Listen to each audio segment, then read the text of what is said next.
review process and publication, and then also give an overview of some of the issues that are considered as fraudulent practices and misconduct within research and publication space.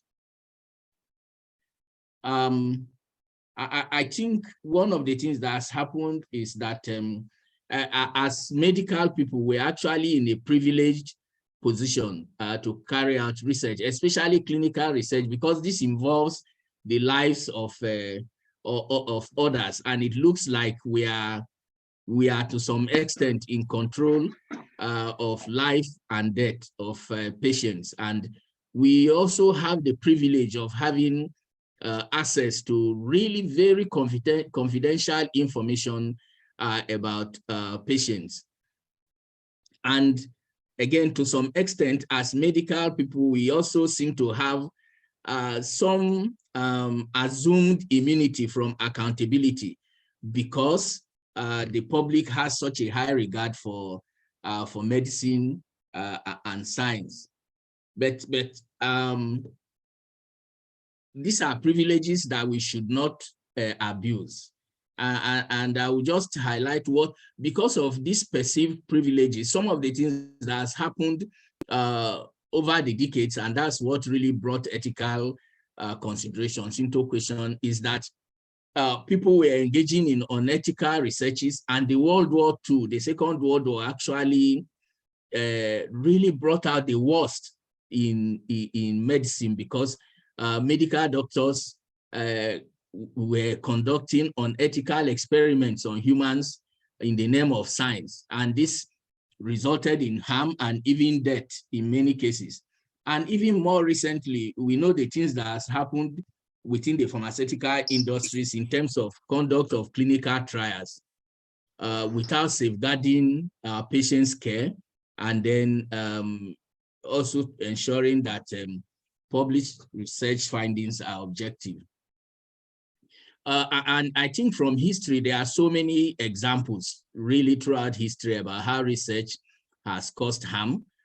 Disadvantaged populations were exploited without direct benefit to them.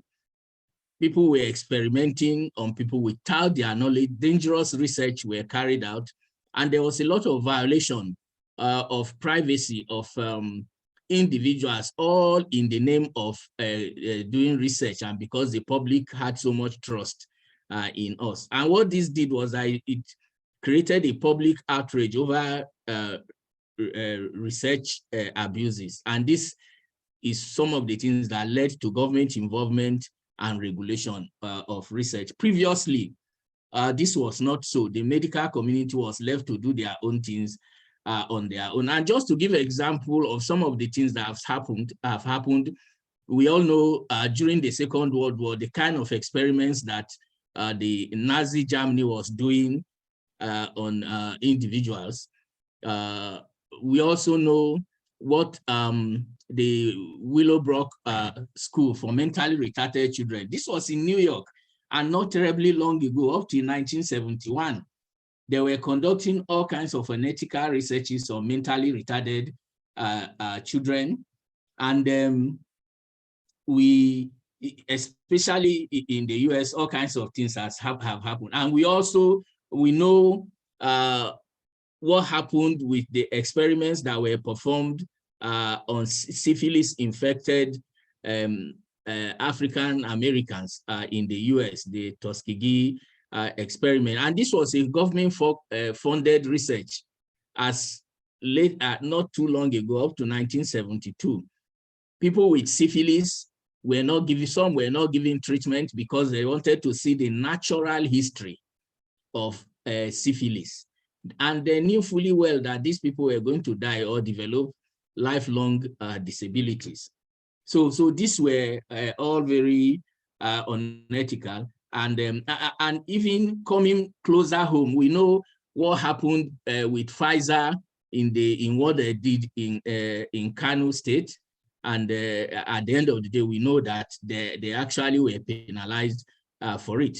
Now, the result of all this was that the it brought after the Second World War, when the war ended, and there were the Nuremberg trials when those that were involved in Nazi Germany were being tried. At the end of during those trials, what came to fore was the Nuremberg Code, which was mostly like a code of conduct about performing human experiments. And it was considered that human experimentation is justified only if the results are of benefit to society and it is carried out in accord with basic principles, moral and legal principles. But the World Medical Association followed up in Helsinki in 1964 with the Helsinki Declaration, which was that it was a morally binding obligation on physicians, and that obligation overrides any national or local laws of regulation. And what that declaration meant was that it forced medical personnel to be involved to do ethical practices. And the Helsinki Declaration essentially came up with 3 golden rules for research. One was that there should be respect for persons. There should be beneficence, which means first, do good, but not harm. And there must be justice and fairness. And up to today, most of the institutional review boards and ethics committees, all the research regulations are based on these 3 golden rules of research. And this really is what then brought about what we have today as the Institutional Review Boards and Ethics Committee. And the aim, their really main objective is to protect participants from harm, to weigh risks and benefits, and to review all forms and procedures and how participants are recruited, ensuring that informed consent procedures are adhered to, and that there is privacy and confidentiality, and that any changes, no matter how big or small, must be ethically based, and that no research should be performed until an ethics committee approves it. And this is what guides many of us today. So, but the first question that comes to mind is, who should serve on an ethics committee? I think it's important for us to know this so that we really know all the things that go into when we apply for ethics approval, all the efforts that goes into it before we are given an approval. As much as possible, usually it's recommended that an ethics committee on an IRB should have at least 5 members of different backgrounds. There should be at least a scientist, and there should be at least another member who is not a scientist, so that he or she can bring on perspectives that are not science related. There should be at least a member who is not an employee of or related to the institution that owns that ethics committee. And the community should be represented, because at the end of the day, all that we are doing is for public good. So these are the minimum requirements for an ethics committee. So that then takes us to an ethics approval. It is important to emphasize that whatever we are doing, approval usually should be obtained from an ethics committee, an institutional authority. This may be called by different names in different places: Institutional Review Board, Health Research and Ethics Committee, or simply Ethics Committee. And I will emphasize that most research, I think all research work really, irrespective of the nature, require an ethics approval. And what does the ethics approval do to our research work? It helps to justify our work. It also gives credibility to our work, because you can be accused any day that the data you have published is fabricated data. And too bad if you didn't have an ethics approval. So having an ethics approval, if the ethics committee, if they do their work well, they will make sure that you actually collected that data, you did that research before it's conducted. And then that also gives us some amount of control over our data. So anybody that needs to use that data will have to seek permission. So I think the important thing is that we should not decide for ourselves that ethics approval is not required. Always apply for an ethics approval. If the ethics committee feels that you don't need an approval or that what you need is a waiver, then let them be the ones to decide. So don't decide on your own. Send in an application and seek approval. And once we obtain an ethics approval, as we carry on our researches, any changes that we want to make that was not originally in the original proposal we submitted, we need to make sure that we get back to the ethics committee, let them review those changes and approve it. So don't just make changes to your research in the middle of it and without informing the ethics committee. And you know, I'm sure when you read carefully the approval letter, there is somewhere there they will indicate that you should provide a periodic update. Some of them will tell you every 6 months, some will say an annual update to the ethics committee. If you are maybe doing a trial and there are adverse events, this must be reported. And the reality is that where things are done properly, any non-compliance with an ethics approval guidelines really is considered as a serious violation, and that can lead to loss of a job or even imprisonment. So I think very importantly, when we do researches, we should know the rules for research. We should know our study well, because without knowing your study, it's very easy to do things that are wrong. We should ask questions about things that we don't understand.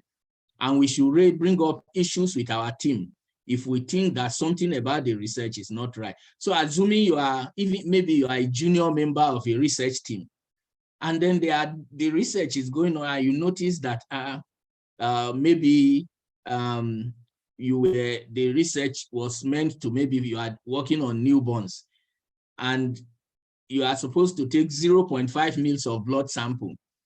And then along the way, the research team decides, oh no, but we should assay for more parameters. And then they decide to be taking 2 mils. You know, that's harmful to the baby. So you should not keep quiet. You should bring it up with the research team and raise the observation. How come we are doing this? We know this and this can happen. And the ethics committee needs to know if that change is necessary or needs to happen. When we recruit patients for our work, we should make sure that we are recruiting and inviting the right people. We shouldn't cut corners. And that is why we need to have inclusion and exclusion criteria when we do those kind of researches. And there must be fairness. And we don't collect just because you've been given an ethics approval. Don't collect information that is not necessary. Maybe the work you are doing does not really require you to know about gender, or does not require you to know about past medical history. Then you go asking for past medical history because you want to have that data so that you can publish another paper out of it. No, that is wrong. You can only collect data based on what was approved, the data set or the pro forma or study protocol that was approved by the ethics committee. So that takes us to informed consent. The main thing about informed consent, the basic aspect is that you must provide the right information to the participants, and they must understand, which means that you need to provide it in a language that they understand. And then you must emphasize if that study is voluntary or not. If it's voluntary, they need to know whether by refusing to participate, by refusing to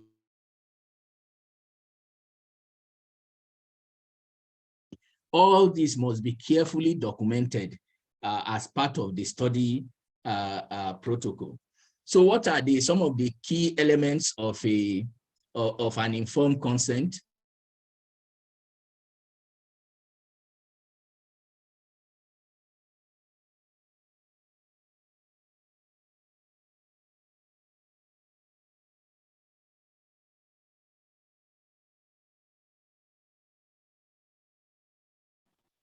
Professor,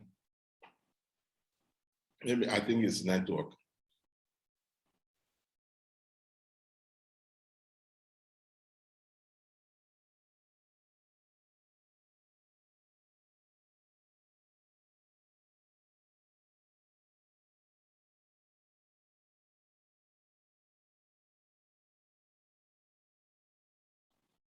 I think we lost, I think the network. Let's hope it connects back.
Sorry, my connection went off for a moment.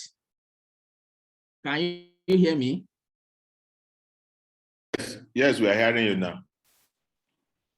Okay, right. So I was talking about the key elements of an informed consent, and we've said that there must be a clear invitation to participate in the research, the purpose and the procedure involved, and the length of time, even the period of the research should be clearly outlined.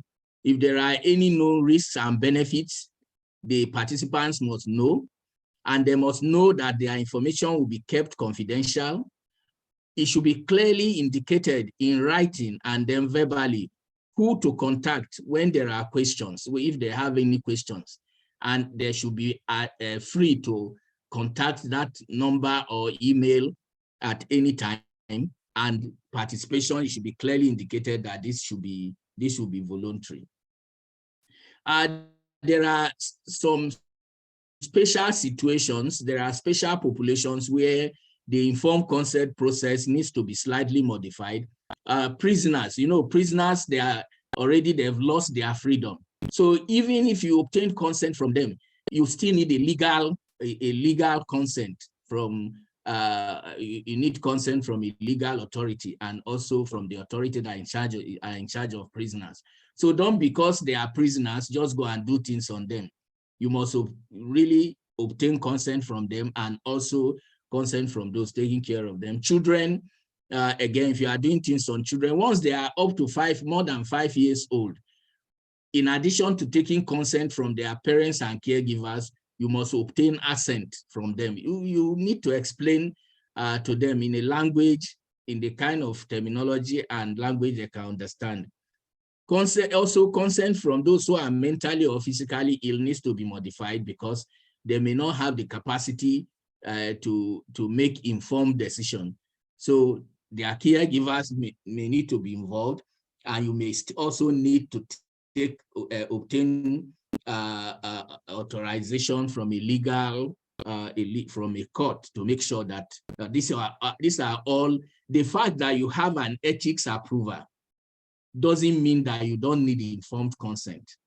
So informed consent must always be obtained before any work.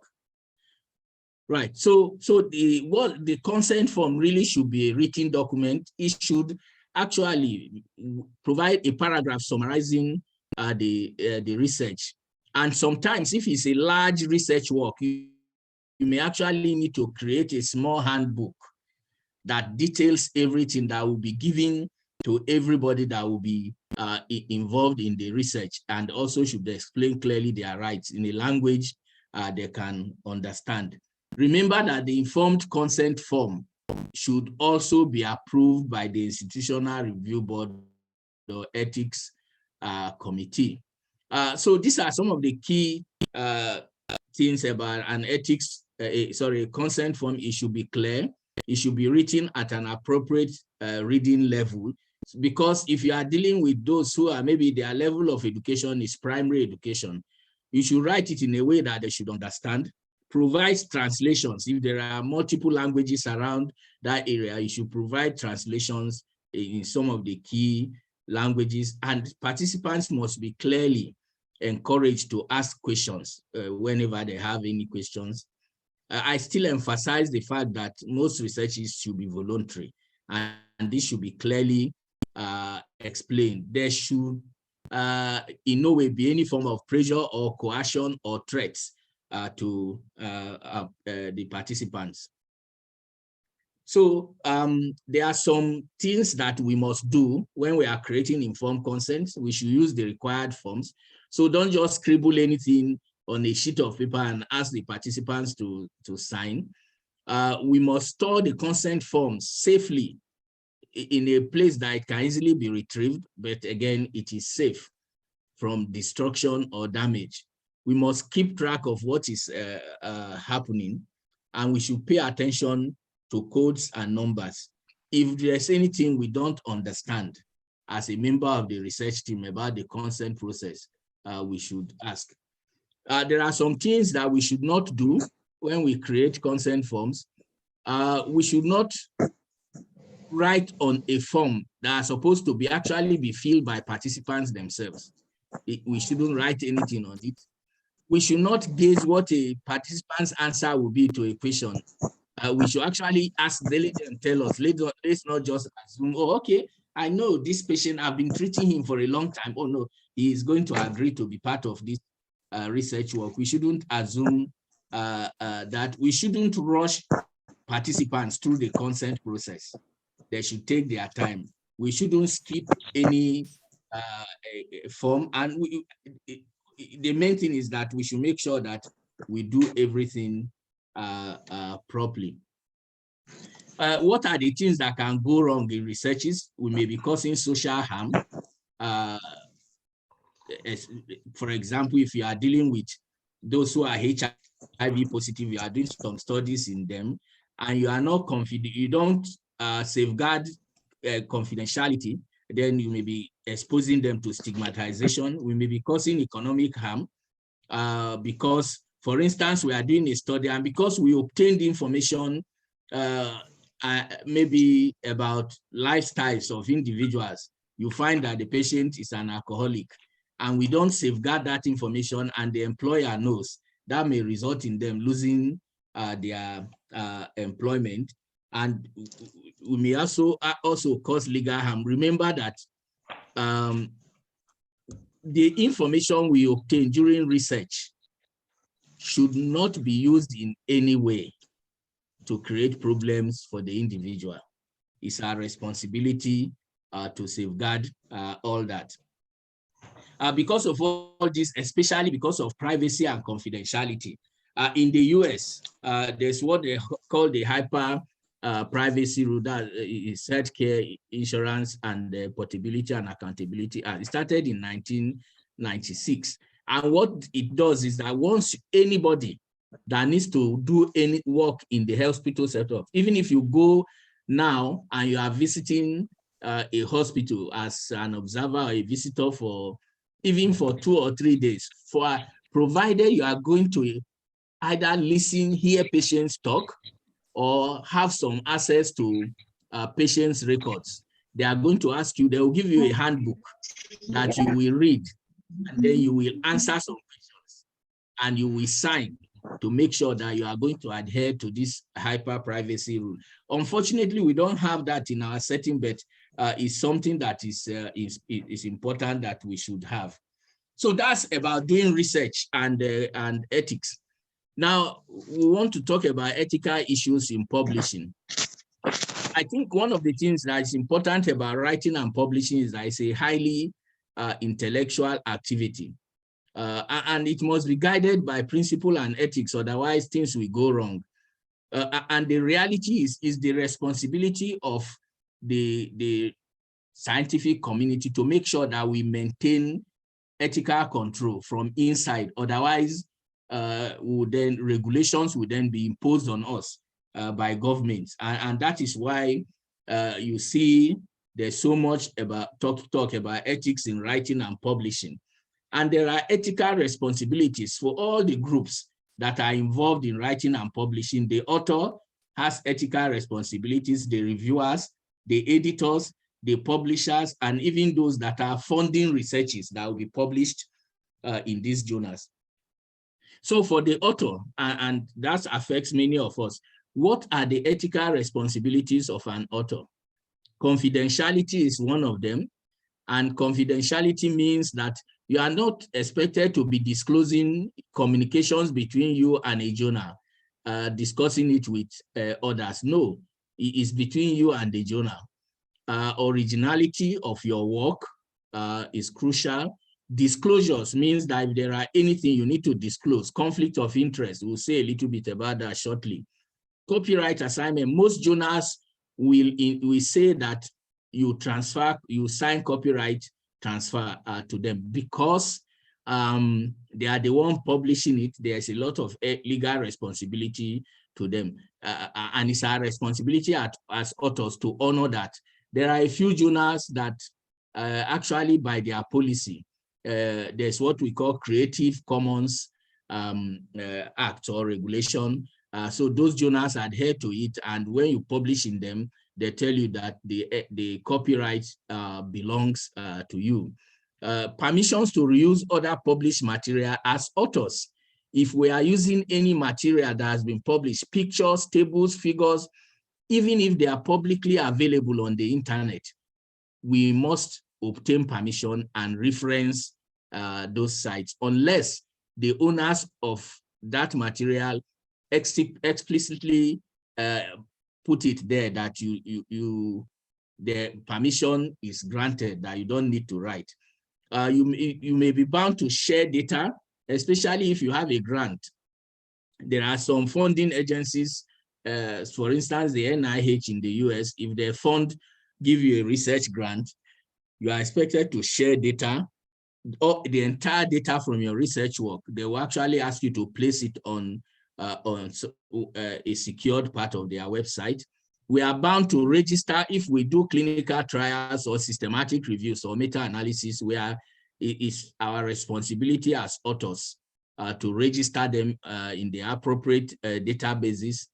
And it's also our responsibility to make sure we obtain ethics and institutional review board approval. So these are some of the key responsibilities of authors. So, but that takes us to authorship and contributorship, because this is where there are always problems, conflicts, and misconduct. And the advice is that whenever we are doing any research work or we are planning to write a paper, even before we put our pen to the paper, the team involved must agree clearly about who will be an author, who will be the first author, who will be the corresponding author, how will the authors be listed. Don't wait until you finish. And then maybe you finish and everybody realizes that, oh, this is a groundbreaking paper, or it's going to a big journal. Then everybody starts struggling to be the first author, to be the corresponding author. All this must be agreed from the beginning. It's important to indicate that anybody who qualified as an author must be included. So authorship must be justified, and we'll come down to that shortly. So because of all the issues about authorship, the International Committee of Medical Journal Editors has come up with 4 criteria. And these 4 criteria must be met by all authors. One is that you must have contributed substantially to the conception of the work, or analyzing the data, or interpreting the data. You must be involved in drafting the work or revising it with intellectual input.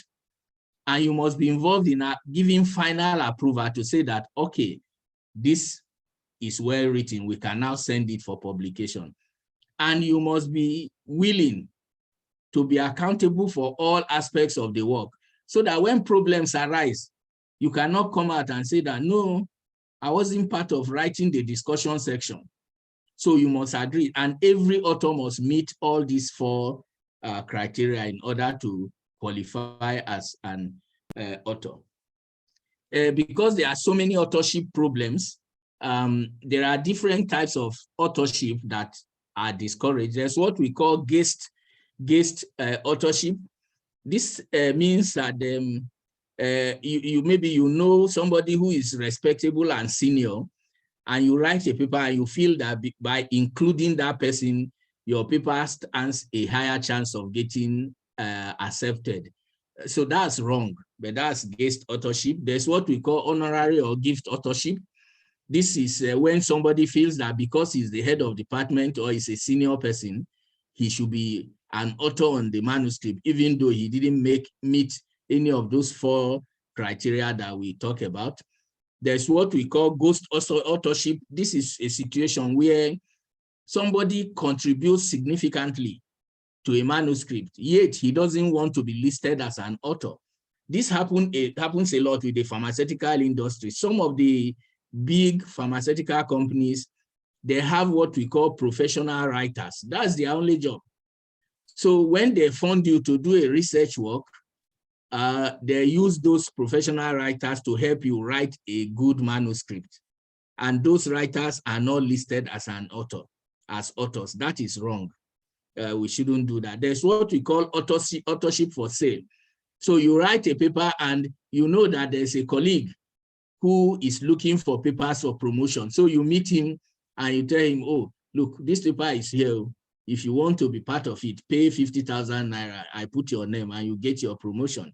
Again, that's wrong.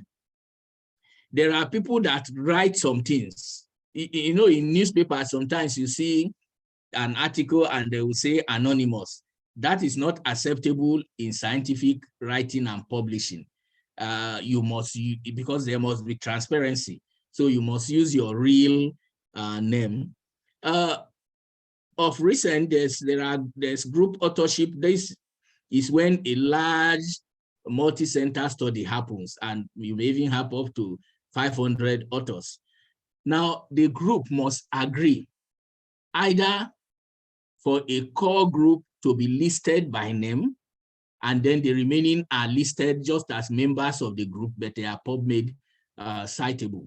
That can happen, or they may decide, if the journal allows, that everybody should be listed by name. These are all decisions that must be taken by the entire group, not by one person or by a small group of people. A challenge happens when there are an author that is diseased or incapacitated in the process of the manuscript being written, even though they've done everything to merit being authors. Before we include their name, we need to disclose that they are late or they are incapacitated. That must be disclosed on the manuscript somewhere. And you must obtain permission from either the close relation, the next of kin. If there's none, then you must obtain a legal permission. You can't just include the person's name like that. So these are all some of the authorship considerations. Then conflict of interest means that when we have any relationship, either with a company or industry or a funding agency, without declaring it, because this relationship, maybe because a pharmaceutical company gave you money to do some tests, to do some clinical trial of maybe of a drug that they manufacture, you need to declare it so that people can take your results for what it means. They need to know whether because of that relationship with them, that is affecting your conclusions. So but it must be declared. And that is why journals these days, we clearly ask you to declare any conflict of interest. So if you don't, that is considered a fraudulent practice in writing and publishing.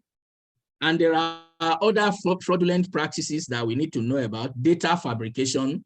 That means some people just sit down in their office or in their bedroom and just crook up data and publish. Again, this is unethical because this is harmful to scientific literature because it means you are putting out there what doesn't exist, and others are going to be citing it and perhaps even use it to make decisions about patient treatment. Or data inflation. You see some people, maybe they collect data and they finish, maybe they have 50 patients and they feel that no, the number, having more numbers is going to be to help their manuscript to be accepted. Then they simply multiply by 2 or by 3 so that they can have, they will tell you, well, we are just multiplying. It doesn't make any difference. No, it makes a lot of difference because the statistical methods and everything changes. So that's unethical. Or duplicate or double publication. This means that you send the same manuscript to more than one journal at the same time. And the problem is that both of them may end up accepting and publishing it. That is unethical. You cannot send it to another journal until one journal has finished making a decision or you have withdrawn it. So we shouldn't be doing that. There's what we call redundant publication. This happens when maybe you have data that you collected maybe 15 years ago and you suddenly decide today for a condition that is common, you decide to publish it today. This is misleading. So that's redundant. Or you have a manuscript and you publish data that significantly overlap with another manuscript that you have written. That's again is a redundant publication. Or you fragment data. Maybe you collected data on a disease condition, then you decided to publish age and sex of cleft lip and palate. In the same, this is the same data. Then the next data, you decide ethnicity of cleft lip and palate. Then you publish another one, location or prevalence of cleft lip and palate. These are all from the same data, which would have made more sense publishing everything together. So that's fragmentation publication and really is unethical. Or you do a study and you decide to just select what you consider as things that are positive.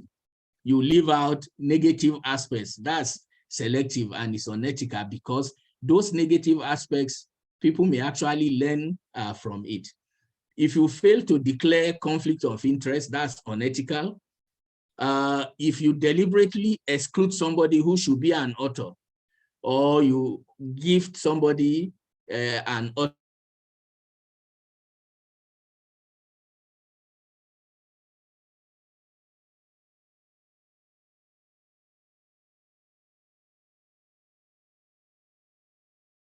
authorship, or you force somebody to include you as an author, all those authorships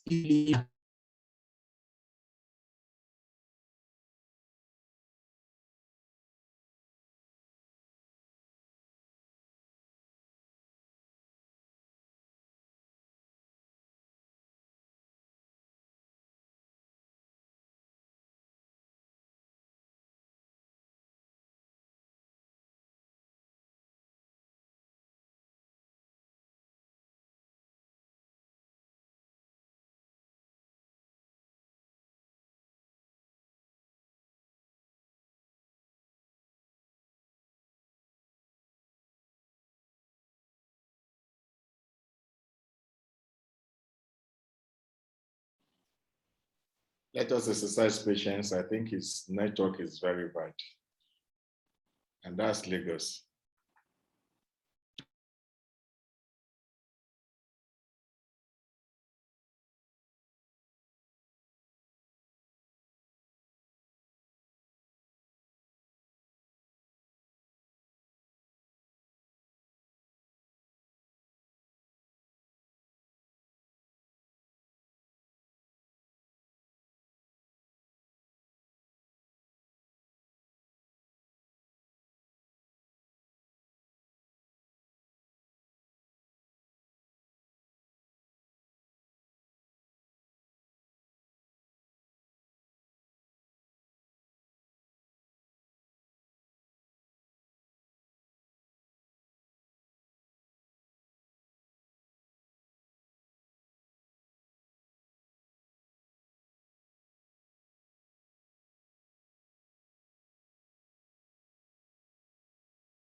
Hello, ladies and gentlemen. The network for our faculty, this thing is really bad. So he cannot rejoin us again. He has used 3 networks. And it's really unfortunate that we're having this challenge. This is one of the third world challenge we're having. So let us bear that. He's giving us 2 options. Either we reschedule or he can record and then he can share the recording. But I thought that we should have a discussion right now. You can put on your cameras if your network is good enough for us to look at it. This is this is supposed to be the last meeting of this session. We had an arrangement, a collaboration with Search and Write for 1 year. We started in September 2021. And this is the last this thing we're having now for 12 months. So I think it has been a very good experience for all of us. And then the outcome has also been very, very positive. At least as we can see the benefit we have from this interaction. But what I want now is for us to look at it, what is the way forward? How do we continue? Because the collaboration and how we Search and Write is for 1 year. But I think this is a good thing and this group has benefited from it. So, and I'm going to meet Professor Ame. I'm going to be in Abuja 20th of September. So I'm going to meet him so that we can get a feedback from all of us to see what we think. I think it would be nice for us to just discuss it now and see and reach an agreement. What do you think the way forward is? I will give ourselves 1 week and then we can now meet again to look at what we want to do so that we know that, okay, another 1 year, I can arrange another 1 year of a collaboration. So that if we think it's helpful to all of us and we are benefiting from it, but we should be able to move forward and see what should be the next line of focus in research and things like that. So the floor is open for discussion for everybody. So please feel free to talk. If you cannot show your face, you can chat on the chat box so that we know how we go about it. Do we give ourselves 1 week for us to go and think about this? And then we'll schedule a meeting, a very short meeting, maybe next week, Friday, to get a consensus of what we think will happen. Or we think we can discuss that right now. Good evening, sir. Okay. Yeah, good evening. Okay, 2 of us are speaking. Yes, sir. That's Northwest director. So how are you? Fine, sir. Okay. Yeah. Sorry about your loss, sir. Yeah, thank you very much. Yeah. So, sir, I think the suggestion you gave was okay, but it's good. Okay, we can also give ourselves 1 week to digest, but we can bring suggestions so that we know what we are thinking of. Everybody can suggest something and we all go and ponder over them. And for me, I think one of the suggestions is that at least now we have reached a certain stage, so we should move forward to giving ourselves, if I may say, targets on researches. So like we can be bringing up research topics and all of us sit down and make it into a good proposal, which in different fields, I think we should not only restrict ourselves to cleft, so that we will be vast in any of our various fields, so that we can really be vast, and we will be surprised at inputs of somebody who is not in your field. If he gives you an input, you may be surprised you never looked at it that way. So I think we should progress to really each topic we bring to turn it into a real research. That should be our next target. Thank you very much, Dr. Lawal. I think I agree with you that we should not just be listeners. We should go to outcomes now, and we should have 1 year of this the mentoring. So we should be able to look at it and say, okay, another 1 year, I want to see the output that we can have. So let's listen to Amale. You want to say something, Amale? Yes, sir. Good evening, sir. Good evening. Yes, I wanted to ask the previous collaboration, the last collaboration for 1 year, where is it possible for one to have access to all the recordings? Yeah, definitely. We're going to archive everything. My daughter, I've asked my daughter because all the recordings are there to be. Once we retrieve all the videos, we'll now archive them on the GSI website. That'll be great. That'll be great. Yeah. That'll be great. I also wanted to ask the previous speaker, the person that the Northwest representative, who was talking about us. Yes, Dr. Lawal, bringing in research topics. Is it for? He mentioned proposal. Is this exercise for paper writing alone, or for proposal for grant ownership? Okay, if I may answer. Yeah, Lawal, yes, if I may answer, I will say it's for both. You know, we have had a series of lectures, mentorship on how to write for research grants and write papers. So now we should turn it into real practice. That's I mean the next 1 year, hands-on. If you have any paper you want to write, bring it. We'll discuss it. Even if it is not in cleft, we will give you our own input so that it will be a great one. Then we all learn from each other. So we have another 1 year of, if I may say, self-mentoring now, putting our brains together. Then, yes, the grant, of course, we will continue with that. We will, as a group, get topics ready for grant application anywhere we see application for grant, so that we can have them ready and then send whenever a call for that is made. Even if you have, if you are in maxillofacial, you have something you want to do on grant, you can bring it up. We will help you panel beat it and then keep it. When the grant comes, you can forward it. It doesn't matter what specialty you are. Now is for us to get grounded so that we become masters and then pass the knowledge. I think that is the main idea of all this. I agree with you. You master. You can't get proficient without practice. Yes.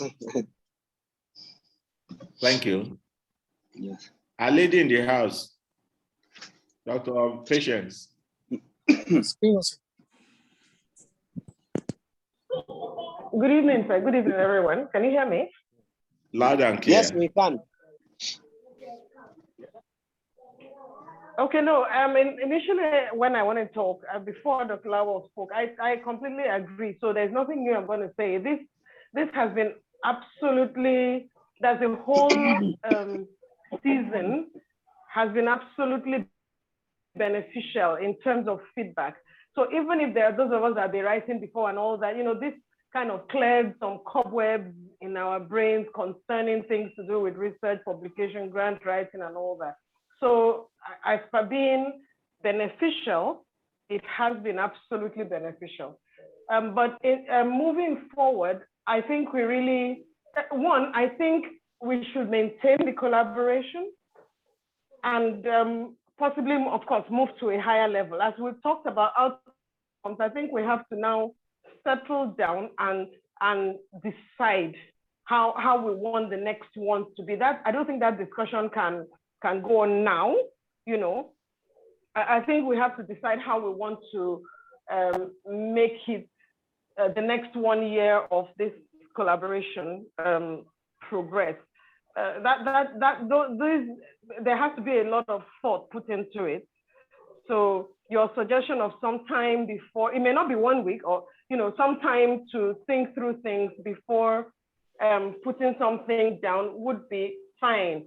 And it's also possible that the suggestion could come from Sachin Raj could also have some suggestions as to, since they are the professionals in this, as to how they could, they will now rub minds together, how to move on forward. But I definitely agree that we should move on to a higher level, outcomes.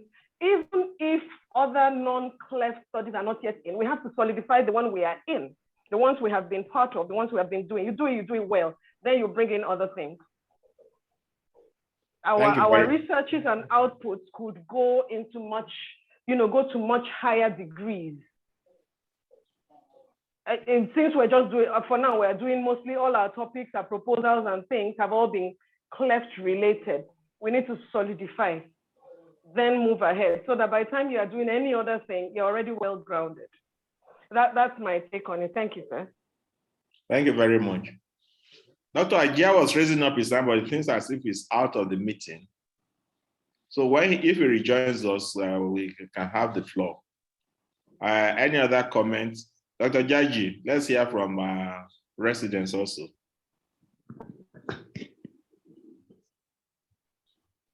Hello, Prof. Yeah, Biden, all right. Thank you very much, Prof. I think the discussion so far has been very interesting. I just want to make a little contribution. And my contribution is this. I think in addition to what we have done so far, I don't know if it will be possible for us to have small groups that, let me say, small groups that are assigned with specific areas which we can collaborate with the GSI to manage some areas. The point I'm trying to make is this. If you look at the level of evidence from different research work, we understand that the systematic analysis, the meta-analysis, and the randomized control trial are of higher evidence in no particular order. People could have small groups of probably 4 or 5 or 6, and we take, even if it's for cleft, different areas of cleft, and we generate systematic reviews or meta-analysis of evidence in that areas, such that these small groups can work with GSI and search and write to generate systematic or meta-analysis or systematic review on each of the areas. We could have 10 groups for different areas of cleft and generate articles, generate superior evidence for each of those areas that can be attributed to us. Now, these small groups, taking each of these areas, can now work and go through the process of generating these articles, of generating these thematic reviews, like small clinics that will work together, will have common lectures, then we'll have results from these various groups. So that at the end of another 1 year, we will be sure that, oh, based on these our interactions or from GSI, we have systematic reviews on these 10 different areas, as in providing superior evidence for these areas, and members of this group would have gone through, having hands-on the process, gone through this process, and we'll be proud of the results that we'll have. Just my humble suggestion, Prof. Thank you very much, Buddy. Dr. Ajia, oh, it's out again. Okay. Yeah, right. I think, Amina, any contribution? No, Prof. I think Okay. a lot of yes, sir. All right, thank you. Aborishade is raising up his hand. Aborishade. Good evening, sir, and good evening, everyone. Yeah. I will first agree with most of the suggestions that I've made, but from experience, I also want to probably more like we should also probably take a step back in the sense that when Prof is presenting, most of the things he has taught us look very simple. It's until we get our hands dirty that you realize that Prof has taught a lot of things that some of us have not practicalized. I call myself a statistician for like probably many years. I do a lot of statistics. And even at times, I still probably have to go back to the basics to do some of these things. When you're in a class with Professor Ame, it makes things look so simple. Sir, they are not, practically, they are not.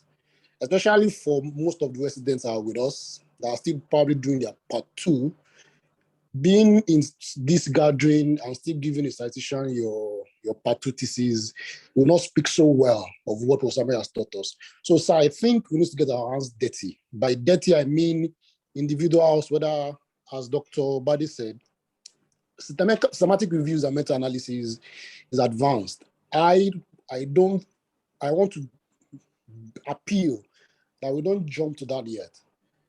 when it comes to statistics, there is basic statistics, there is advanced statistics, there is epidemic statistics, there are a lot of them. I don't think a year is enough to say that we have mastered everything Professor Ahmed has taught us. It makes it look so simple. Practically, sir, not anywhere close to that simple. If maybe after 1 or 2 papers by each members by which they got their hands dirty, meaning from head to toe, from beginning to end, they didn't have to run to Professor Adebola, they didn't have to run to Professor Ahmed, they didn't have to shout on Dr. Kaka. Then we can say, okay, each and every one of us is okay, we can move forward. Or else we'll just be moving with corporate anointing. We just say as a group, we are doing it, but in the end, it might just be Dr. Bade that is pushing his group, it may be Dr. Chika that is pushing his group, it may just be individuals that pushing those groups. Not if you got to a point where I can say, Dr. Jaji, go on, I don't want to hear anything. Go and finish this paper. I just want to revise it. Dr. Agbebi, I don't want to hear anything. I give you 2 weeks. Submit to Dr. Amole. He just wants to review it. I don't want us to be moved or be easily enticed by Professor Ahmed's dissection of this concept. Simplicity. To make it much more than that. And I'm very sincere about that. We need to get our hands dirty, sir. And that's actually what Prof. 2 will like. If all gets our hands dirty, if Professor Adebola can close his eyes and knows that I've given Bade will not come and disturb me until the paper has been completed. So that's what I feel, sir. Little groups, as he has advised, but still on these basics. Hands dirty, papers coming out. If at least 2 or 3 groups that we have formed can come out with 2 or 3 papers sent to reputable, even if it's local journals, then we can say, okay, search and write. We are at the level of meta-analysis, systematic reviews. Let's go there. But if you do that now, sir, you just be sure that we'll have heroes, or individual heroes, not all the members of GSI and its affiliates. That's what I feel, sir. Thank you very much, sir. Thank you very much. I think we also need to take to cognizance the diversity in the group.